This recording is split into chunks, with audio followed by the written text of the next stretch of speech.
Assalamualaikum warahmatullahi wabarakatuh. Perkenalkan, nama saya Nanda Siska Ruzana. Saya dari kelas Akuntansi Sektor Publik 2B. Nah, di sini saya akan membahas tentang pengantar ekonomi makro. Baik, langsung saja kita ke materinya. Nah, yang pertama itu pengertian.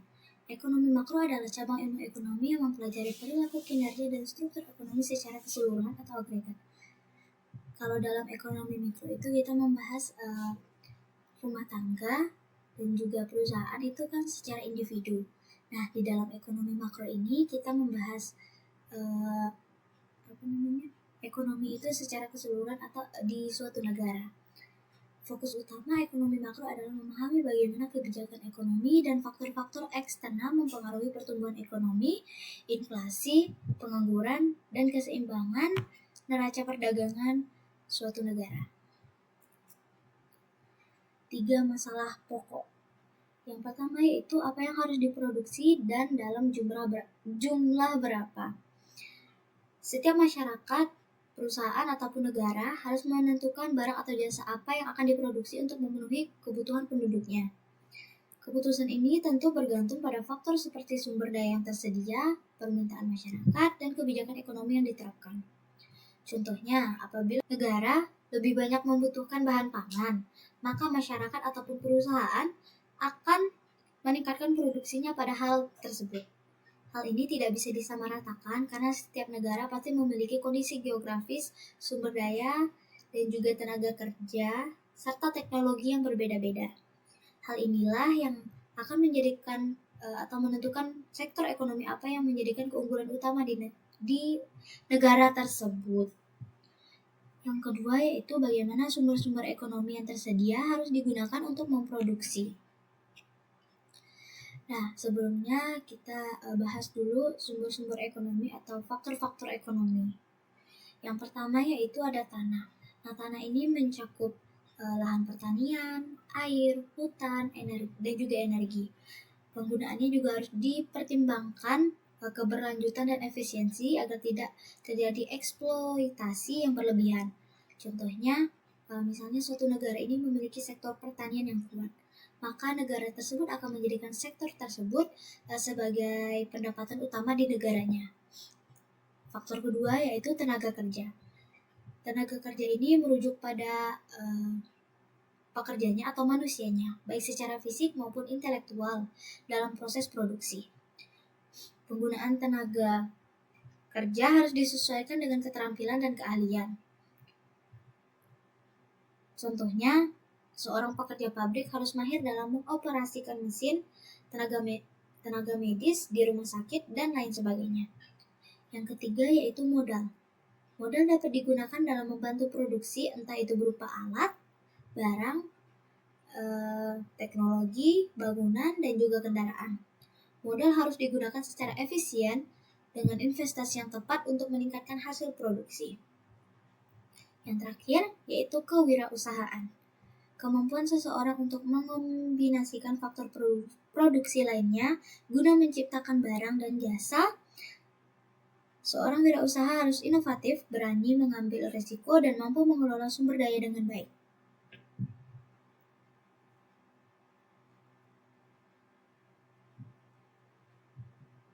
Nah, dalam hal ini yang harus kita pertimbangkan itu adalah apakah produksi dilakukan dengan tenaga manusia atau tenaga mesin. Yang kedua, apakah penggunaan metode produksi tradisional atau menggunakan metode produksi modern. Oke, selanjutnya yaitu ada untuk siapa barang tersebut diproduksi atau bagaimana barang tersebut dibagikan. Masalah ini berkaitan dengan distribusi barang dan jasa dalam masyarakat. Distribusi barang dan jasa dalam suatu ekonomi bergantung pada mekanisme pasar, kebijakan pemerintah, dan faktor sosial lainnya. Contohnya adalah siapa yang bisa membeli barang tersebut, apakah hanya kalangan atas atau semua kalangan bisa. Oke, lanjut ke masalah dalam ekonomi makro. Yang pertama yaitu ada masalah stabilitas. Yaitu yang pertama ada inflasi. Inflasi adalah kenaikan harga barang atau jasa yang secara umum. Inflasi dapat disebabkan oleh peningkatan permintaan, kenaikan biaya produksi, atau jumlah uang yang beredar terlalu lama. Inflasi ini memiliki dampak yang signifikan terhadap ekonomi makro karena mempengaruhi berbagai aspek seperti daya beli masyarakat, investasi, suku bunga, stabilitas ekonomi, serta nilai tukar dan neraca perdagangan. Nah, ketika inflasi ini meningkat, harga barang dan jasa juga akan meningkat, yang akan menyebabkan daya beli masyarakat menurun, terutama jika pendapatan mereka tidak bertambah secara proporsional. Stabilitas ekonomi juga bisa terganggu jika inflasi terlalu tinggi atau rendah. Inflasi yang tidak terkendali menciptakan ketidakpastian di pasar, sehingga membuat investor dan pelaku bisnis enggan melakukan ekspansi. Yang kedua yaitu ada pengangguran. Pengangguran dalam ekonomi makro merujuk pada keadaan di mana sebagian individu yang mencari pekerjaan tidak dapat menemukan pekerjaan yang sesuai dengan keterampilan dan keinginan mereka. Nah, pengangguran ini dibagi jadi 4, yaitu pengangguran friksional, struktural, siklis, dan juga musiman. Nah, pengangguran friksional ini adalah pengangguran atau proses pergantian dari suatu pekerjaan ke pekerjaan yang lainnya. Atau misalnya dia resign dari perusahaan satu, tapi dia sedang ada di proses melamar pekerjaan di perusahaan lainnya. Yang kedua yaitu pengangguran struktural. Hal ini terjadi ketika adanya perubahan dalam struktur ekonomi yang mengakibatkan beberapa pekerjaan menjadi tidak relevan lagi. Contohnya adalah kemajuan teknologi, segala hal atau sesuatu yang menggunakan mesin. Jika di suatu perusahaan segala sesuatunya menggunakan mesin atau sebagainya, maka sumber daya manusia yang diperlukan hanya sedikit. Yang ketiga yaitu pengangguran siklis. Terjadi ketika perekonomian melambat atau sedang mengalami resesi atau penurunan secara signifikan. Permintaan terhadap barang tentu akan berkurang yang akan mengakibatkan perusahaan mengurangi produksi dan memberhentikan pekerjanya. Begitupun sebaliknya. Yang terakhir yaitu pengangguran musiman. Pengangguran ini terjadi karena adanya perubahan musiman dalam permintaan barang atau jasa. Dalam ekonomi makro, pengangguran dianggap sebagai masalah yang harus ditangani dengan kebijakan ekonomi yang tepat. Tingkat pengangguran yang tinggi biasanya mencerminkan ketidakseimbangan dalam perekonomian seperti rendahnya permintaan agregat atau ketidaksesuaian antara keterampilan kerja dan kebutuhan pasar. Yang ketiga yaitu ada neraca pembayaran. Neraca pembayaran adalah suatu pembukuan yang menunjukkan aliran pembayaran yang dilakukan dari negara-negara lain ke dalam negeri dan dari dalam negeri ke negara lain. Nah, mengapa hal ini menjadi masalah dalam ekonomi makro? Karena di dalam neraca pembayaran ini ada yang namanya defisit transaksi, yaitu nilai impor barang atau jasa dan pembayaran lain ke luar negeri lebih besar daripada ekspor dan pendapatan dari luar negeri. Yang berarti bahwa negara harus menghabiskan lebih banyak uang untuk membeli barang dan jasa dari luar negeri. Defisit yang berkelanjutan tentu akan mempengaruhi stabilitas ekonomi. Oke. Selanjutnya yaitu masalah pertumbuhan. Materi selanjutnya yaitu masalah pertumbuhan. Yang pertama yaitu ada pertumbuhan penduduk. Negara dengan pertumbuhan penduduk yang cepat dan sumber daya yang terbatas mungkin kesulitan dalam menyediakan pekerjaan dan pendapatan yang cukup bagi masyarakat. Hal ini dapat memperburuk kemiskinan dan memperlebar kesenjangan sosial antara kelompok kaya dan miskin. Pertumbuhan penduduk yang cepat dapat menyebabkan tingginya angka kelahiran dan menambah jumlah angkatan kerja yang lebih besar. Pertumbuhan penduduk yang cepat dapat memberikan dampak negatif yang signifikan terhadap berbagai sektor ekonomi jika tidak dikelola dengan baik. Yang kedua ada kapasitas produksi. Kapasitas produksi adalah kemampuan suatu ekonomi untuk menghasilkan barang dan jasa dalam jumlah yang optimal dengan sumber daya yang tersedia, seperti tenaga kerja, modal, teknologi, dan sumber daya alam. Nah, jika permintaan agregat melebihi kapasitas produk, hal ini dapat menyebabkan kekurangan pasokan barang dan jasa. Ketika produksi tidak dapat memenuhi permintaan, harga barang dan jasa akan cenderung meningkat yang dapat memicu inflasi ataupun sebaliknya. Oke, lanjut kepada investasi. Nah, investasi ini merupakan faktor yang sangat penting dalam ekonomi makro karena berperan besar dalam mendorong pertumbuhan ekonomi, menciptakan lapangan kerja, dan meningkatkan kapasitas produksi. Namun, jika investasi tidak cukup atau tidak diarahkan dengan tepat, maka akan menjadi masalah serius dalam ekonomi makro. Nah, mengapa? Ada kalanya investor ragu berinvestasi jika kondisi ekonomi dan politik sedang tidak stabil. Nah, hal inilah yang menjadikan investasi ini sebagai masalah dalam ekonomi makro. Selanjutnya kita ke 4 sektor. Yang pertama ada sektor keluarga. Sektor keluarga atau rumah tangga berperan sebagai konsumen yang membeli barang dan jasa untuk memenuhi kebutuhan hidup. Selain itu, rumah tangga juga berperan sebagai penyedia faktor produksi seperti tenaga kerja, modal, dan tanah yang digunakan oleh perusahaan untuk menjalankan produksi. Pendapatan yang diterima rumah tangga berasal dari upah, bunga, sewa, dan laba, yang kemudian dialokasikan untuk konsumsi tabungan serta pembayaran pajak kepada pemerintah. Contohnya, seorang pegawai menerima gaji setiap bulan, kemudian menggunakan sebagian pendapatannya untuk membeli makanan, pakaian, dan membayar pajak kepada pemerintah. Sektor kedua yaitu sektor perusahaan. Sektor perusahaan bertindak sebagai produsen yang menghasilkan barang dan jasa. Untuk menjalankan aktivitasnya, perusahaan membutuhkan faktor produksi yang diperoleh dari rumah tangga. Selain itu, perusahaan juga melakukan investasi untuk meningkatkan kapasitas produksi dan berinteraksi dengan sektor lain melalui pembelian bahan baku, pembayaran upah tenaga kerja, serta kegiatan ekspor dan impor. Selanjutnya yaitu sektor pemerintah. Nah, sektor pemerintah ini memiliki peran penting dalam mengatur dan menstabilkan perekonomian melalui kebijakan fiskal dan moneter. Pemerintah memperoleh pendapatan dari pajak yang dikenakan kepada rumah tangga dan perusahaan. Kemudian digunakan untuk membiayai pengeluaran negara seperti pembangunan infrastruktur, pendidikan, dan kesehatan.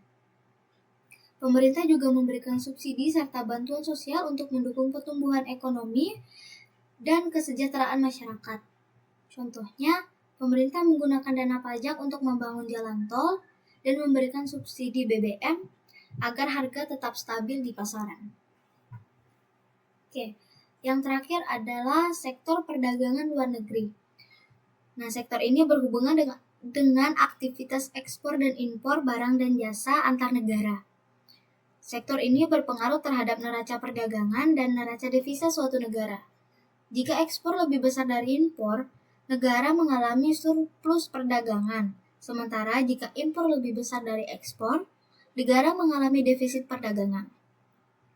Sektor perdagangan luar negeri ini juga memainkan peran penting dalam hubungan ekonomi global melalui perjanjian dagang dan perdagangan bebas. Contohnya, Indonesia mengekspor kelapa sawit dan batu bara ke negara lain, sementara mengimpor barang elektronik dan kendaraan dari Jepang dan Korea Selatan. Selanjutnya yaitu ada pelaku ekonomi. Yang pertama adalah rumah tangga. Rumah tangga adalah individu atau kelompok yang berperan sebagai konsumen dalam perekonomian. Selain sebagai konsumen, rumah tangga juga sebagai penyedia faktor produksi seperti tenaga kerja, modal, lahan kepada produsen. Yang kedua ada produsen. Produsen ini dia memproduksi dan menjual barang dan jasa. Produsen menciptakan barang dan jasa untuk dijual kepada konsumen atau pihak lain guna mendapatkan keuntungan. Yang kedua, menyewa faktor-faktor produksi. Produsen membutuhkan sumber daya seperti tenaga kerja, tanah, kewirausahaan yang disewa atau dibeli untuk menjalankan usaha. Selanjutnya, membutuhkan kredit usaha. Produsen sering memerlukan pinjaman atau kredit dari bank untuk modal usaha, ekspansi bisnis, atau investasi alat produksi. Yang keempat, memerlukan tenaga kerja. Untuk menjalankan produksi, tentu produsen ini membutuhkan tenaga kerja yang berperan dalam berbagai aspek industri seperti operasional, pemasaran, ataupun manajemen. Oke, yang ketiga ada pemerintah. Nah, pemerintah ini berperan sebagai regulator, yaitu membuat kebijakan ekonomi seperti pajak, subsidi, dan regulasi bisnis. Juga sebagai penyedia layanan publik, yaitu menyediakan fasilitas umum seperti pendidikan, kesehatan, dan infrastruktur. Pemerintah juga sebagai konsumen dan produsen, yang berarti membeli barang dan jasa untuk kepentingan negara seperti BUMN. Yang keempat ada lembaga keuangan. Lembaga keuangan berperan dalam mengelola keuangan masyarakat dan perusahaan, serta mendukung perekonomian melalui investasi, pinjaman, dan sistem pembayaran. Nah, perannya ini yaitu sebagai perantara keuangan, yang artinya menghimpun dana dari masyarakat dan menyalurkannya dalam bentuk kredit. Yang kedua, sebagai pengatur sistem pembayaran, yang berarti menyediakan layanan perbankan seperti transfer, kredit, dan investasi. Yang terakhir ada negara lain. Pelaku ini berperan dalam hubungan perdagangan internasional, baik dalam bentuk ekspor, impor, investasi asing, maupun hubungan diplomasi ekonomi. Baik, kita lanjut ke materi selanjutnya. Nah, pada bagian atas itu ada pasar untuk barang hasil produksi yang mencakup ikan kaleng, ikan pindang, ikan beku, dan udang. Nah, permintaan terhadap barang-barang ini itu berasal dari konsumen barang, yaitu rumah tangga atau pihak yang membutuhkan produk akhir. Sedangkan penawaran ini berasal dari produsen barang, yaitu perusahaan atau pelaku usaha yang menghasilkan usaha barang-barang tersebut. Dan untuk harga barang hasil produksi ini akan ditentukan oleh interaksi antara permintaan dan penawaran di pasar ini. Nah, di bagian bawah itu ada harga faktor produksi. Pasar untuk faktor produksi yang mencakup tenaga kerja, lahan, dan juga modal. Nah, permintaan terhadap faktor produksi ini datang dari produsen barang yang membutuhkan tenaga kerja, modal, dan lahan untuk menghasilkan barang dan jasa yang seperti yang di atas tadi, seperti ikan kaleng, pindang, dan udang. Nah, penawarannya berasal dari faktor produksi. Dari pemilik atau penjual faktor produksi, yaitu rumah tangga yang menyediakan tenaga kerja, lahan, dan modal. Dan untuk harga faktor produksi ini, misalnya upah tenaga kerja, sewa lahan, dan bunga modal, akan ditentukan oleh interaksi antara permintaan dan penawaran di pasar faktor produksi. Baik, kita lanjut ke materi selanjutnya, yaitu 4 pasar. Yang pertama ada pasar barang. Pasar barang adalah tempat terjadinya transaksi jual beli berbagai jenis barang dan jasa, baik dalam skala kecil maupun besar. Nah, pasar ini mencakup kebutuhan pokok seperti makanan, pakaian, hingga barang-barang mewah seperti kendaraan dan peralatan elektronik.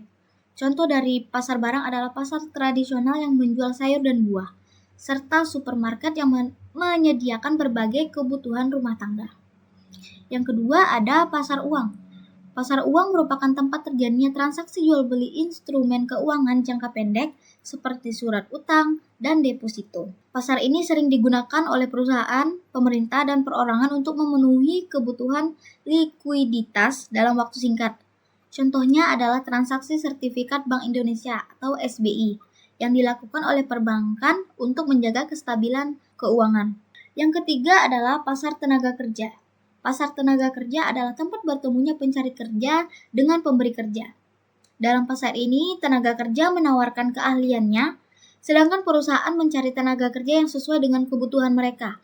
Contohnya adalah situs pencari kerja seperti Jobstreet, di mana perusahaan memasang lowongan pekerjaan dan calon pekerja dapat melamar sesuai kualifikasinya. Yang keempat ada pasar luar negeri. Pasar luar negeri ini mencakup kegiatan ekonomi antar negara yang melibatkan ekspor dan impor barang serta jasa. Dalam pasar ini terdapat beberapa indikator penting seperti yang pertama yaitu ada neraca perdagangan. Jika ekspor lebih besar dari impor, maka akan terjadilah surplus perdagangan, begitupun sebaliknya. Contohnya, Indonesia mengekspor minyak sawit ke Eropa dan mengimpor gandum dari Australia. Yang kedua yaitu ada dasar penukaran luar negeri, harga rata-rata ekspor atau impor. Perbandingan harga rata-rata ekspor dengan rata-rata impor yang menentukan daya saing suatu negara dalam perdagangan internasional. Jika harga ekspor lebih tinggi dibanding harga impor, maka negara tersebut mendapatkan keuntungan. Yang ketiga yaitu ada cadangan devisa. Jumlah aset dalam bentuk valuta asing yang dimiliki oleh bank sentral suatu negara dan digunakan untuk menjaga stabilitas ekonomi. Contohnya, Indonesia menyimpan cadangan devisa dalam bentuk dolar Amerika Serikat untuk menjaga kestabilan nilai tukar rupiah. Baik, kita lanjut kepada materi selanjutnya, yaitu perekonomian nasional. Nah, perekonomian nasional ini terbagi menjadi 5. Yang pertama yaitu ada pendapatan nasional, produk nasional, tingkat kesempatan kerja, tingkat harga, serta neraca pembayaran. Di slide ini kita akan membahas tentang pendapatan nasional. Pendapatan nasional dalam ekonomi makro merujuk pada total nilai barang dan jasa yang diproduksi oleh suatu negara dalam periode tertentu, biasanya 1 tahun. Nah, pendapatan nasional ini menggambarkan kemampuan ekonomi suatu negara dalam menghasilkan kekayaan yang dapat digunakan untuk mengukur kesejahteraan dan pertumbuhan ekonomi. Di sini ada poin pertama yaitu jumlah pendapatan yang diterima oleh seluruh rumah tangga di suatu negara dari penyerahan faktor-faktor produksi dalam satu periode tertentu. Nah, ini berarti pendapatan nasional ini mencakup total pendapatan yang diterima oleh seluruh rumah tangga atau individu di suatu negara dari partisipasi mereka dalam kegiatan ekonomi. Baik itu dari faktor-faktor produksi seperti tenaga kerja, modal, atau sumber daya alam. Faktor-faktor produksi ini akan berperan penting dalam menciptakan barang dan jasa yang diproduksi oleh ekonomi negara. Nah, pendapatan nasional juga digunakan sebagai alat untuk mengukur sejauh mana suatu negara mengalami pembangunan ekonomi dan meningkatkan kesejahteraan masyarakat. Jika pendapatan nasional terus meningkat, maka hal ini bisa menandakan bahwa perekonomian di negara tersebut sedang tumbuh dan kesejahteraan masyarakat juga semakin membaik. Selanjutnya yaitu pendapatan nasional juga berfungsi sebagai gambaran tentang arah dan tujuan pembangunan ekonomi di suatu negara. Jika pendapatan nasional meningkat, hal ini menunjukkan bahwa negara tersebut berhasil mencapai tujuannya, seperti yang saya bilang tadi. Selain itu, komposisi pendapatan nasional, misalnya seberapa besar kontribusi sektor pertanian, industri, dan jasa terhadap pendapatan nasional dapat memberikan informasi mengenai struktur perekonomian negara tersebut. Nah, untuk menghitung pendapatan nasional ini kita bisa melakukan dari 3 pendekatan. Yang pertama yaitu ada pendekatan produksi. Nah, konsep pendekatan produksi ini yaitu menghitung PDB dengan menjumlahkan nilai tambah bruto dari setiap sektor ekonomi. Nilai tambah adalah selisih antara nilai output produksi dengan biaya input antara yang digunakan dalam proses produksi. Nah, 9 sektor yang tadi saya sebutkan yaitu yang pertama ada pertanian, peternakan, kehutanan, dan perikanan. Kontribusi dari hasil pertanian, peternakan kayu, dan perikanan. Contohnya yaitu produksi padi, ekspor hasil laut, serta industri kehutanan. Nah, perannya dalam PDB ini yaitu sebagai sumber bahan baku utama terutama untuk negara yang agraris. Yang kedua yaitu ada pertambangan dan penggalian. Nah, dalam ini yaitu menghasilkan bahan tambang seperti minyak, gas, batu bara, dan logam. Contohnya adalah ekspor batu bara, minyak mentah, tambang emas. Nah, perannya dalam PDB ini yaitu sebagai kontributor ekspor utama dan sumber energi nasional. Yang ketiga ada industri pengolahan, yaitu transformasi bahan mentah menjadi barang jadi atau barang setengah jadi. Contohnya industri tekstil, makanan, dan minuman. Perannya dalam PDB ini yaitu sebagai sektor industri yang memberikan kontribusi besar dalam nilai ekspor dan menciptakan lapangan kerja. Sektor keempat yaitu listrik, gas, dan air bersih. Penyediaan air atau energi yang bersih untuk rumah tangga dan industri. Nah, hal ini berperan penting untuk mendukung sektor lain. Misalnya dalam pertanian, tentu kan di pertanian itu kita ada yang namanya perlu air, atau di peternakan itu kita perlu air untuk entah memberi minum, atau apalagi di ikan gitu kan, di perikanan. Oke, sektor kelima yaitu konstruksi, yaitu kegiatan pembangunan infrastruktur, perumahan, dan proyek properti. Nah, perannya ini yaitu memacu investasi dan pertumbuhan ekonomi jangka panjang. Sektor keenam yaitu sektor perdagangan, hotel, dan restoran. Aktivitas jual beli barang atau jasa pariwisata dan kuliner. Nah, perannya dalam PDB ini yaitu meningkatkan konsumsi domestik dan pariwisata. Oke, selanjutnya yaitu ada sektor keuangan, real estate, dan jasa perusahaan. Layanan keuangan seperti properti dan jasa konsultasi bisnis. Perannya dalam PDB yaitu mendukung investasi dan aliran modal dalam negeri. Selanjutnya yaitu sektor jasa termasuk jasa pelayanan pemerintah. Yang ini termasuk layanan publik, pendidikan, rumah sakit, dan birokrasi pemerintah atau yang lain sebagainya. Nah, perannya ini yaitu memberikan layanan dasar untuk masyarakat dan stabilitas sosial. Baik, kita akan lanjutkan ke pendekatan yang selanjutnya, yaitu ada pendekatan pengeluaran. Pendekatan ini menghitung PDB berdasarkan total pengeluaran yang dilakukan oleh berbagai sektor ekonomi untuk membeli barang dan jasa dalam satu negara dan dalam periode tertentu. PDB dengan pendekatan pengeluaran ini dijumlahkan dari berbagai komponen permintaan akhir yang terdiri dari pengeluaran konsumsi rumah tangga dan lembaga swasta nirlaba. Merupakan semua belanja yang digunakan atau yang dilakukan oleh rumah tangga dan lembaga nirlaba untuk membeli barang dan jasa. Contohnya yaitu makanan, pakaian, perumahan, transportasi, pendidikan, dan layanan kesehatan.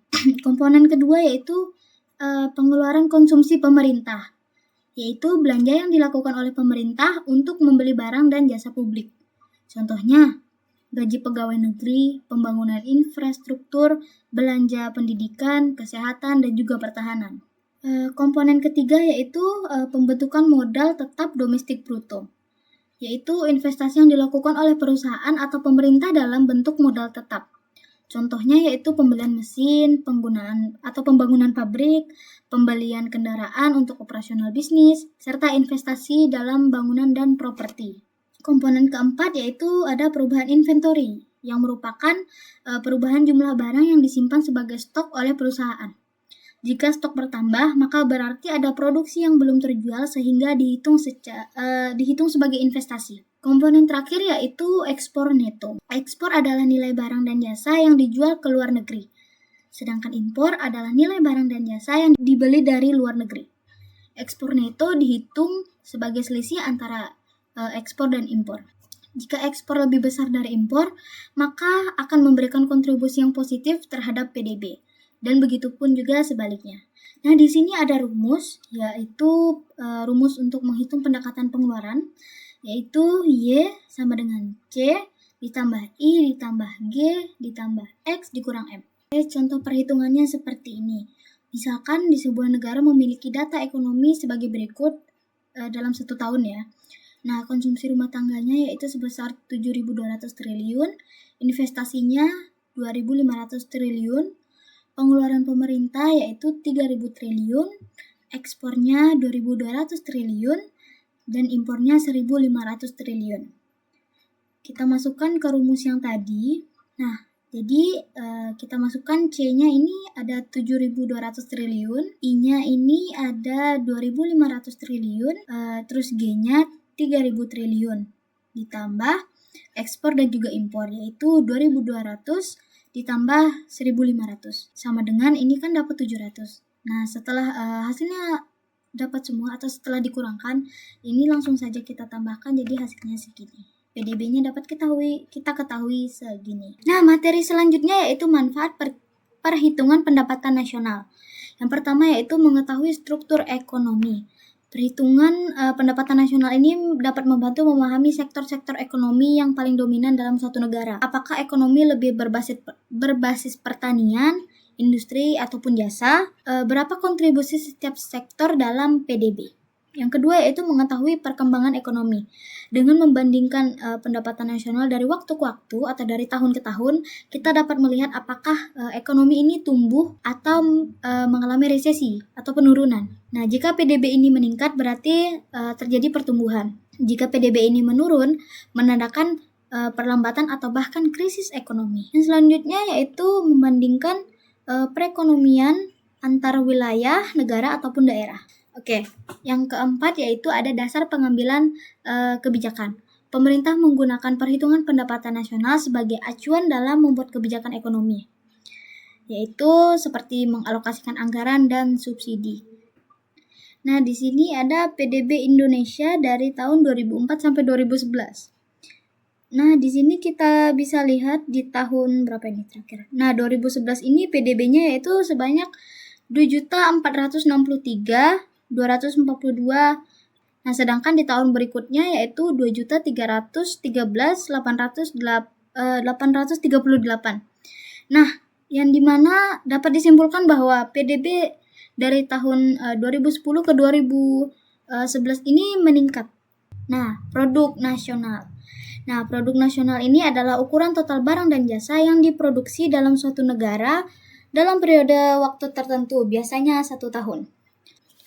Produk nasional ini dapat dihitung melalui 2 indikator utama yaitu PDB dan PNB. Kedua indikator ini akan memberikan gambaran tentang total nilai tambah yang dihasilkan oleh faktor-faktor produksi baik yang dimiliki oleh penduduk negara tersebut maupun yang ada di luar negeri. Kita lanjut ke materi selanjutnya yaitu tingkat kesempatan kerja. Tingkat kesempatan kerja ini merujuk pada jumlah atau peluang pekerjaan yang tersedia dalam suatu ekonomi atau individu yang siap dan mampu bekerja. Kesempatan kerja bisa berasal dari berbagai sektor ekonomi seperti industri, perdagangan, jasa, pertanian, serta sektor-sektor yang lainnya. Meningkatnya kesempatan kerja berarti semakin banyak pekerjaan yang tersedia bagi penduduk yang sedang mencari pekerjaan. Nah, kaitannya dengan perekonomian nasional yaitu sebagai indikator kesehatan ekonomi. Tingkat kesempatan kerja merupakan salah satu indikator utama dalam menilai kondisi perekonomian nasional. Semakin tinggi kesempatan kerja, artinya ekonomi sedang bertumbuh dan mampu menyerap lebih banyak tenaga kerja. Begitupun sebaliknya, jika lebih banyak pengangguran, berarti ada masalah dalam sistem ekonomi seperti stagnasi, pertumbuhan, atau rendahnya investasi. Oke, lanjut ke materi selanjutnya yaitu tingkat harga. Nah, tingkat harga ini mengacu pada rata-rata barang dan jasa yang diproduksi dan dikonsumsi dalam suatu ekonomi dalam periode tertentu. Tingkat harga ini sangat penting karena mempengaruhi daya beli masyarakat, keputusan investasi, dan kebijakan ekonomi yang diambil oleh pemerintah dan bank sentral. Nah, tingkat harga ini dapat diukur menggunakan 2 jenis yang umum digunakan yaitu IHK dan IHP. Nah, IHK ini yaitu mengukur perubahan harga barang dan jasa yang sering dikonsumsi oleh rumah tangga. Sedangkan IHP ini adalah mengukur perubahan harga barang dan jasa di tingkat produsen sebelum sampai ke konsumen. Kita lanjut ke materi selanjutnya yaitu neraca pembayaran. Nah, neraca pembayaran atau balance of payment adalah catatan sistematis yang mencatat seluruh transaksi ekonomi antara suatu negara dengan negara lain dalam periode tertentu. Neraca ini mencerminkan aliran devisa masuk dan keluar yang mempengaruhi kondisi perekonomian nasional. Nah, dalam neraca pembayaran ini ada beberapa komponen yaitu neraca transaksi berjalan atau current account, yaitu mencatat ekspor dan impor barang serta jasa, mencakup pendapatan dari hasil investasi luar negeri dan transfer unilateral, yaitu hibah, remitansi, tenaga kerja, dan lain-lain. Kedua yaitu neraca modal dan finansial, yaitu mencatat investasi asing langsung dan investasi portofolio, termasuk utang luar negeri dan catatan devisa. Oke, lanjut ke materi selanjutnya yaitu tujuan kebijakan ekonomi makro. Nah, tujuan kebijakan ini yaitu yang pertama ada tingkat pendapatan nasional. Terjadi pertambahan barang dan jasa yang dihasilkan oleh suatu perekonomian. Pendapatan nasional yang tinggi menunjukkan pertumbuhan ekonomi yang baik, di mana terjadi peningkatan barang dan jasa yang dihasilkan. Hal ini akan berdampak pada meningkatnya kesejahteraan masyarakat dan daya beli yang lebih kuat. Yang kedua yaitu tingkat kesempatan kerja yang tinggi dan tingkat pengangguran yang rendah. Semakin tinggi tingkat kesempatan kerja, maka semakin rendah juga tingkat pengangguran di suatu negara. Dengan lebih banyak orang bekerja, produktivitas akan meningkat dan perekonomian akan menjadi lebih stabil. Yang ketiga yaitu ada kondisi perekonomian yang stabil. Inflasi yang terkendali membuat harga barang dan jasa tidak melonjak secara drastis sehingga daya beli masyarakat tetap stabil. Yang keempat ada peningkatan kapasitas produksi nasional yang tinggi. Produksi yang tinggi akan mencerminkan optimalisasi sumber daya alam dan tenaga kerja. Jika kapasitas produk meningkat, maka ketersediaan barang dan jasa dalam negeri lebih banyak, maka akan mengurangi ketergantungan pada impor. Selanjutnya ada distribusi pendapatan yang merata. Pemerataan pendapatan menciptakan keadilan ekonomi dan mengurangi kesenjangan sosial. Jika pendapatan tidak merata, kesenjangan ekonomi akan meningkat, yang bisa menyebabkan ketidakstabilan sosial dan politik. Yang terakhir ada neraca pembayaran berimbang. Neraca pembayaran yang seimbang berarti aliran devisa masuk dan keluar stabil. Jika defisit terlalu besar, nilai tukar mata uang nasional melemah dan ketergantungan terhadap utang luar negeri meningkat. Jika surplus terlalu besar, ekonomi bisa menjadi terlalu bergantung pada ekspor tanpa memperkuat konsumsi dalam negeri. Maka kesimpulannya adalah kebijakan ekonomi makro bertujuan untuk menciptakan pertumbuhan ekonomi yang berkelanjutan dan stabil dengan memperhatikan aspek produksi, inflasi, kesempatan kerja, distribusi pendapatan, dan stabilitas neraca pembayaran.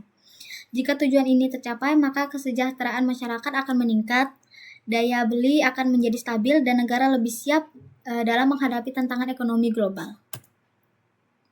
Sekian dari saya. Wassalamualaikum warahmatullahi wabarakatuh.